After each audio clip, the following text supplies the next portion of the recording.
And Hathaway says people in the public really didn't like her after she won her Oscar, so much so, studios steered clear, that is, until Christopher Nolan came knocking, again. The actress opened up about to Vanity Fair about all the hate she was receiving in the early 2010s, which reached its peak in 2013 when she took home a statuette for her role in Les Misérables, when she gave a heartfelt, but to some, cringe-worthy, acceptance speech. This phenomenon, known at the time as hathahate, had actually been building up for a few years, going back to 2011 when she hosted the Oscars with James Franco. Even then, people were saying they found her a little too sincere, awkward, and annoying. Welp, now says she was well aware of all this ridicule during those days, and as it turns out, she says it was affecting her career, even though she was an Oscar winner.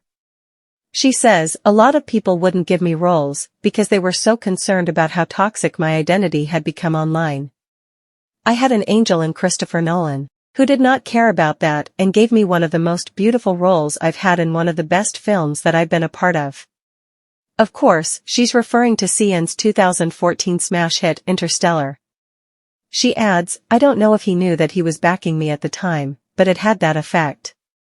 And my career did not lose momentum the way it could have if he hadn't backed me.